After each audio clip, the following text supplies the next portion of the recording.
A few years ago, a timid man by the name of Moses was strolling in his neighborhood, and he witnessed a most unsettling sight. It was a fire right there in front of him, and startled, he walked toward the fire, thinking that any responsible citizen would just put that fire out. So he walked toward it, but then he realized the fire isn't spreading. It simply just continued being a fire.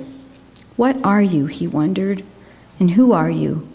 And then Moses heard a response, I am that I am. As Moses ventured further into this most surreal scene, he was told by the voice that this fire, this amazing bush, actually was God. Take off your shoes, Moses, for the ground where you are standing is holy ground. From there, Moses was given this directive, free my people, lead them, take them from the land of slavery and bring them to the land of promise. And Moses' response was this, I can't do that. I can't do that. I can't do that. I'm not a leader. Send somebody else. I stutter. I'm not a good public speaker. I just can't do it. What about my brother? Pick my brother. He's better than I am. And God deferred a bit, and he said, okay, bring your brother Aaron with you. You can tag team. Well, you know the rest of the story. Because of God's faith in our hero and our hero's faith in God, Moses went forward. He challenged the Roman leaders. He said, you know what? God said that you should let his people go. But did that work? No, it didn't work. So he led the Jews for many years across the desert. And while there was grumbling and there were setbacks, the people reached the land of promise.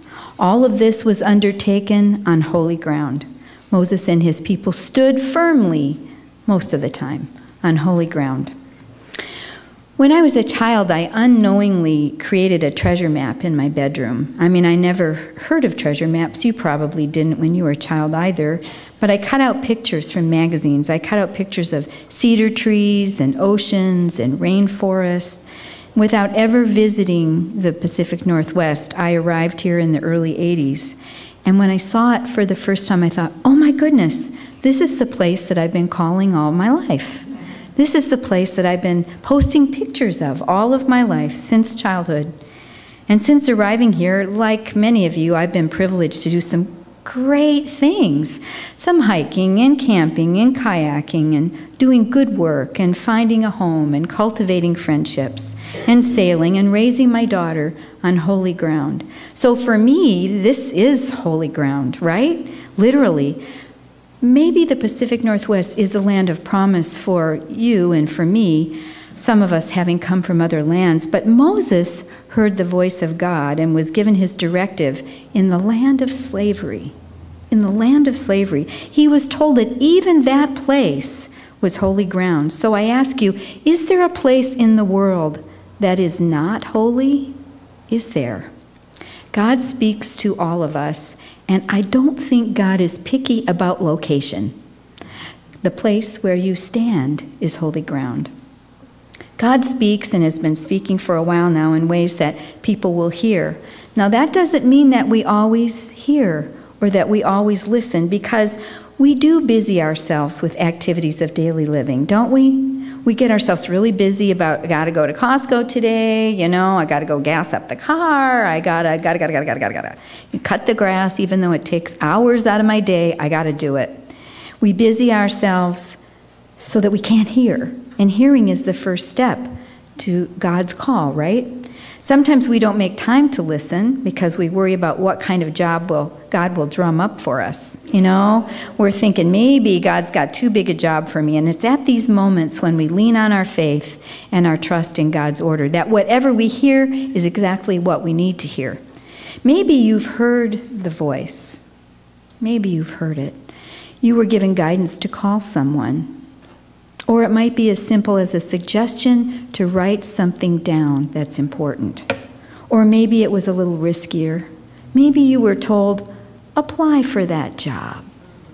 Maybe you were told, make amends with that family member who hurt your feelings all those years ago. Or Take a stand about that issue that means so much to you. The place where you stand is holy after all. Do we always follow through when we hear that voice, that inspiration? If you're like me, you don't always do it. I mean, I tell myself, don't forget to send that note. And then, time goes by and I forget. Why don't we do it? Well, we run out of time. We don't think we can do it. We don't think we're smart enough or creative enough, or we're sure that we won't be taken seriously. Following that guidance is the second step. We may not follow because maybe it seems like too much of a risk. We don't feel capable, like Moses. Like God must have dialed the wrong number. It seems that God, though, picks us precisely because we don't have that experience. Have you ever thought about that? That God picks you because the world needs a new voice. That God picks you because the world needs a fresh take on things. And because in our life experience, I need to do it. You need to do it. God picked you because you need to do it. A few days ago, I was sitting with a patient who was in a deep, deep sleep. He wasn't going to wake up probably for a long time. His family and I were sitting at their table talking about their American Indian heritage and rights and activism and their family history. And the conversation was incredibly stimulating, very interesting as you can imagine, and not unusual for me. A few tears start to form around my eyeballs as they talked about their struggles, their family struggles. And I spent a little time at the bedside then with the patient, offering words of encouragement and love, affirmation. He looked really comfortable. And then before leaving, I went back to the table with the patient's brother. He was very articulate and told me their funeral plans. There would be speakers, they would want to minister, and he was a representative and authority in their particular faith, which was Shaker, but a Christian minister, he said. Another Christian minister would be a good addition to the people who were speaking. So maybe you could be a speaker for us, he said. I was surprised, to put it mildly, and probably I was a little bit honored, but really I was shocked. And I responded with something like, gee, I'm not sure I would be the right person for the job. Now here I am, I'm going to talk about Moses, right? And I said that. And now that's a little ridiculous, don't you think? The old man smiled and he said, don't do that. Don't back away. And he said, when you're asked, you're the right person. I said, can you explain that a little further? And he went like this, he put his hands up like this, and he put his eyes up like that. That's where it comes from, he said to me. Such a moment. The ground where we were was holy ground. In the creative process, as we call it in Unity, there is a triangle like this that we can use as a symbol of the creative process. The creative process starts in God mind. Everything in the manifest realm has its origin in thought. Everything in the world that's ever been created began in the mind of God. Everything. So things start in mind. They're transmitted to us from God right here in our thinking, if we're listening. Mind comes to us as an idea, and then it's up to us to decide whether we're going to do something with it or not. You know, are you going to express it, or are you going to sit on it? Are you going to express it, or are you afraid of it? Mind, idea, expression. In Unity, that is the creative process. So when God speaks to us, we are standing on holy ground.